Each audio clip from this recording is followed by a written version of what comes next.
नमस्कार सभी को, good morning, good afternoon, good night, जब भी आप वीडियो देख रहे हैं। तो आज की वीडियो लेक्चर में अपन निबंध को लिखना सीखने वाले हैं। ठीक है, तो 2-3 निबंध को लिखना सीखेंगे, 10 मिनट में ही सीख जाएंगे 3-4 निबंध लिखना। ठीक है, तो कोई दिक्कत वाली बात नहीं है, इस वीडियो को अंत तक देखिएगा। और क्योंकि निबंध जो है सबसे ज़्यादा नंबर लाता है एग्जाम में, है ना, 9 नंबर का पूछा जाता है। ठीक है, तो इस तरह से लिखें कि ज़्यादा नंबर ना कटें, 8 नंबर तो आ ही जाएँ कम से कम। ठीक है, तो सबसे पहले हेडिंग बनाना, कुछ चीज़ें, कुछ पॉइंट याद कर लेने, सिर्फ कुछ पॉइंट। ठीक है, तो कुछ पॉइंट में सबसे पहले हेडिंग बनाओगे रूपरेखा या विचार बिंदु। ठीक है, सबसे पहले हेडिंग बनाना है आपको रूपरेखा या विचार बिंदु। उसके अंदर सारी हेडिंग डाल देनी, यानी कि सब हेडिंग है। मान लीजिए आपका निबंध आ गया पर्यावरण प्रदूषण समस्या समाधान, है ना, पर्यावरण प्रदूषण की समस्या बताना, समाधान बताना। ठीक है, इस तरह का आपका निबंध पूछा गया है एग्जाम में। ठीक है, और भी निबंध की प्रैक्टिस करवाऊंगा मैं अभी। ठीक है, बहुत जल्दी और बहुत ही जल्दी याद भी करवा दूंगा साथ साथ, तो चिंता करने की बात नहीं है यहाँ पे। रूपरेखा हेडिंग बनाओ, उसके अंदर सारी हेडिंग डालोगे। पहली हेडिंग होगी प्रस्तावना। ठीक है, प्रस्तावना के बाद प्रदूषण का अर्थ, प्रदूषण के प्रकार और प्रदूषण की समस्या और हानि उससे, और प्रदूषण का समाधान और उपसंहार। ये 5-6 हेडिंग चिपकानी है। तो सबसे पहले फिर इन हेडिंग को लिखने के बाद यहाँ तक आपके 2 अंक मिल जाते हैं। ठीक है, कितने नंबर? 2 नंबर। ठीक है, इतनी बात के मिलते हैं सिर्फ 2 नंबर, यानी कि रूपरेखा हेडिंग के अंदर जितना निबंध के अंदर आप बताने वाले हैं वो सारी हेडिंग एक बार डाल लेंगे, फिर 2 अंक। फिर इन्हीं हेडिंग को एक एक करके यहाँ पे उतारना है और उसके बारे में लिखना है। पहली हेडिंग लिखोगे प्रस्तावना, ये फर्स्ट हेडिंग है आपकी प्रस्तावना। ठीक है, तो हेडिंग ब्लैक से और नीले से लिखोगे, ब्लैक एंड ब्लू 2 प्रकार के कलम एग्जाम में यूज करने हैं आपको। ठीक है, प्रस्तावना में क्या लिखेंगे? प्रदूषण के बारे में लिखना। प्रदूषण क्या है? पर्यावरण प्रदूषण। सबसे पहले बता देना, यानी कि जो हमें चारों ओर से घेरे हुए है ना, उसे बोलते हैं हम पर्यावरण। पर्यावरण, परि प्लस आवरण, यानी कि जो हमें चारों तरफ से घेरे हुए है उसे हम पर्यावरण बोलते हैं। और आज के समय में पर्यावरण में बहुत सारे हानिकारक घटक मिल गए हैं, जिसकी वजह से ये पर्यावरण क्या हो गया है? दूषित हो गया है, विषैला हो गया है ना। और विषैले पर्यावरण में क्या होता है? बहुत सारी दिक्कतें उत्पन्न हो जाती हैं व्यक्ति को, है ना, तरह तरह की बीमारियां उत्पन्न हो जाती हैं। तो विषैले पर्यावरण के बारे में बताना है, चाहे वो वायु प्रदूषण हो। वायु के अंदर जब विषैली गैसें मिल जाती हैं तो वायु प्रदूषण हो जाता है। जल के अंदर विषैले मतलब पदार्थ मिल जाते हैं तो जल प्रदूषण हो जाता है। तो प्रदूषण हमें अलग अलग रूपों में देखने को मिलता है। लगभग सभी प्रकार का जो प्रदूषण है, और मतलब मानव जाति के लिए, जनजातियों के लिए, सबके लिए, मतलब जीव जंतु, प्रदूषण तो सबके लिए हानिकारक होता है ना। तो ये सबके लिए हानि पहुंचा रहा है अलग अलग प्रकार से। ठीक है, तो ये इसमें लिख देना है प्रस्तावना में। उसके बाद प्रदूषण का अर्थ। प्रदूषण का अर्थ क्या है? जब वायुमंडल में कुछ हानिकारक घटक मिल जाते हैं तो उसे हम प्रदूषण बोलते हैं, है ना। आई बात समझ में? और जब वायु में कुछ हानिकारक घटक मिल जाते हैं तो वायु जो है विषैली हो जाती है, दूषित हो जाती है। जल में कुछ हानिकारक घटक मिल जाते हैं तो जल दूषित हो जाता है ना। तो इस प्रकार से पूरे संपूर्ण वायुमंडल का दूषित होना क्या कहलाएगा? प्रदूषण कहलाता है। ये प्रदूषण का अर्थ हो गया। ठीक है, बात खत्म। प्रदूषण का अर्थ दूसरी हेडिंग बनाई है ना, प्रदूषण का अर्थ यहीं से, और इसमें 4-5 लाइनें छाप दी। ठीक है, प्रदूषण का अर्थ। तो आप ये भी समझ गए होंगे। ठीक है, उसके बाद इसी में से तीसरी हेडिंग बनाओगे प्रदूषण के प्रकार। क्या बनाना है? प्रदूषण के प्रकार। अभी मैं सब कुछ लिखना बताऊंगा, चिंता करने की कोई बात नहीं, साथ साथ याद ही हो जाएगा आपको लिखना किस प्रकार से है। ठीक है, प्रदूषण के प्रकार। तो लिखने आप प्रदूषण के निम्नलिखित प्रकार है। निम्नलिखित मतलब बहुत सारे प्रकार हैं, वो अभी हम बताएंगे, है ना। तो पहला इसमें, यानी कि फिर इसी में पहला प्रदूषण का प्रकार ए डाल लो या फर्स्ट डाल लो। कौन सा प्रकार हो गया? वायु प्रदूषण, है ना। प्रदूषण के प्रकार में डाल दिया हमने वायु प्रदूषण। अब वायु प्रदूषण जानते हैं आप, यानी कि जब वायु के अंदर कुछ विषैली गैसें मिल जाती हैं, हानिकारक गैसें मिल जाती हैं, तो उसे हम वायु प्रदूषण कहते हैं। और वायु प्रदूषण किन किन चीज़ों से हो रहा है? सड़क पे चलने वाले वाहनों से जो धुआं निकलता है, कारखानों की चिमनियों से जो विषैले पदार्थ, धुआं वगैरह निकलता है, इनसे क्या हो रहा है? वायु प्रदूषण हो रहा है। और ऑक्सीजन का स्तर कैसा हो रहा है? खराब होता चला जा रहा है, ऑक्सीजन का संतुलन बिगड़ता चला जा रहा है ना। तो जो वायु प्रदूषण है हमें अनेक प्रकार से हानियां पहुंचा रहा है। फेफड़ा रोग हो रहा है इसकी वजह से, दमा रोग, है ना। ये तमाम प्रकार के रोग हो रहे हैं वायु प्रदूषण की वजह से। तो वायु प्रदूषण के बारे में इस तरह से आपको छाप देना है, बस समझ गए। 3-4 लाइनें छपनी है। उसके बाद वायु प्रदूषण, प्रदूषण के प्रकार पढ़ रहे हैं तो प्रदूषण के प्रकार में ऐसे फिर ए के बाद बी या सेकेंड डाल दो। तो अगला हो गया जल प्रदूषण। जल प्रदूषण हेडिंग बनाएंगे।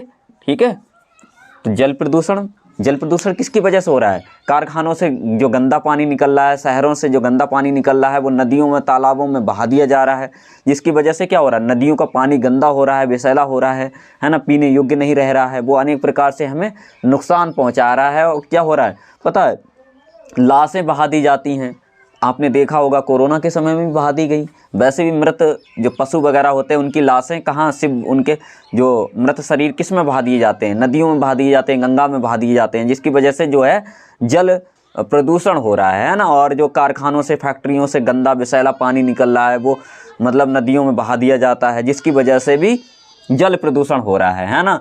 तो जल प्रदूषण के बारे में ऐसे 4-5 लाइनें लिखोगे आप तो आपका ये भी बन गया, आराम से याद हो रहा होगा साथ साथ में। इसी तरह से आपको छापना और कुछ भी नहीं करना है, क्योंकि समय बहुत कम है। अब अगर आपने अच्छे से तैयारी नहीं की, अच्छे से नहीं लिख पा रहे हो, याद नहीं किया है, तो जो मैं तरीका बता रहा हूँ उसे आप फॉलो करके आराम से पूरा निबंध जो है 3 से 3.5 पेज तक, 4 पेज तक लिख पाओगे। ठीक है, जल प्रदूषण के बारे में लिख दोगे आराम से।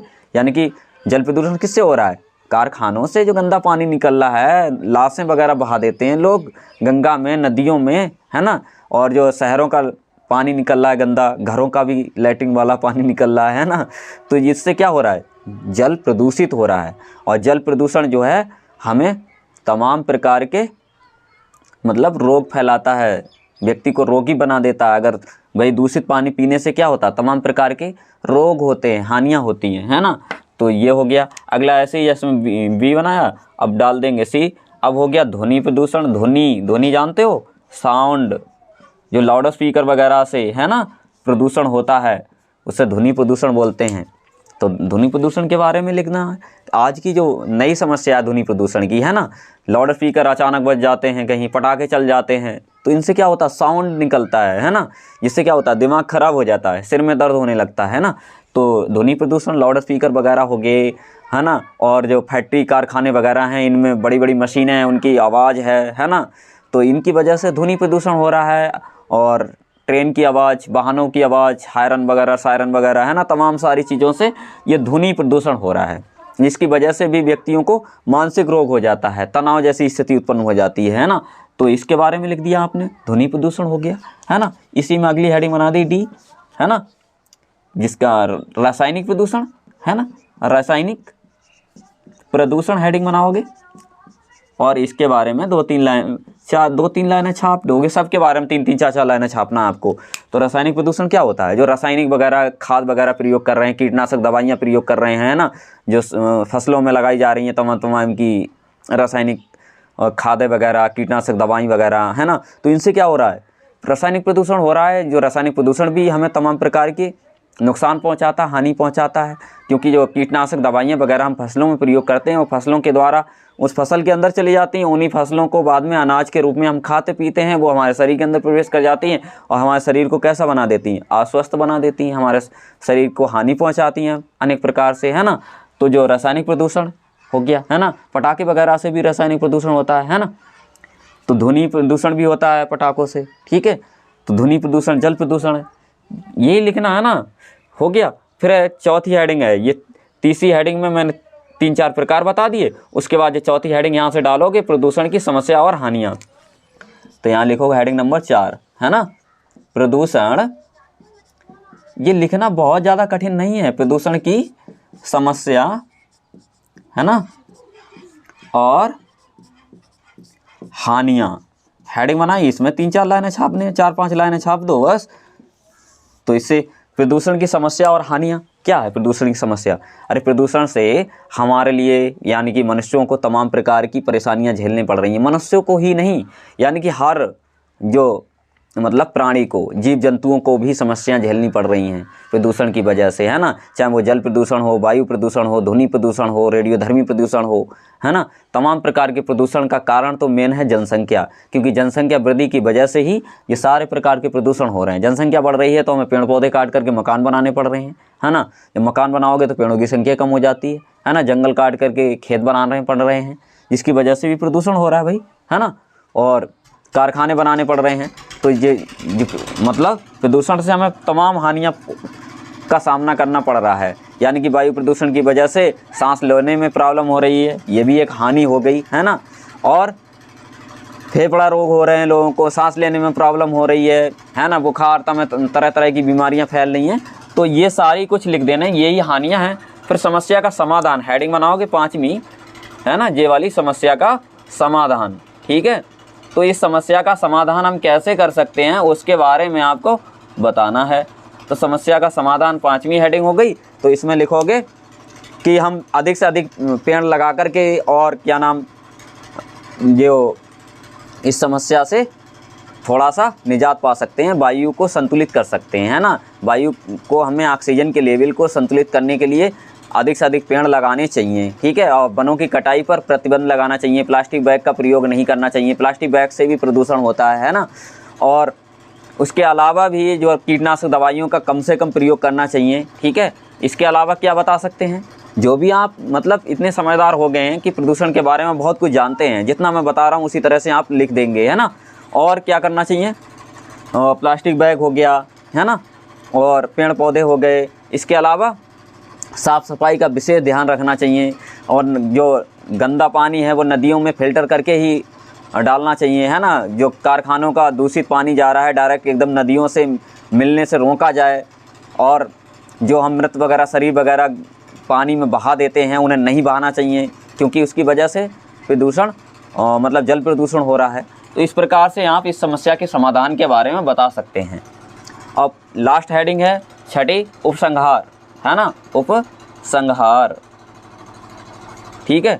अब इसमें तुम्हें 4, 5, 6 लाइनें छापनी है। उपसंहार में ये सब के बारे में हमने जितना पढ़ा वही सब कुछ लिख देना है ना।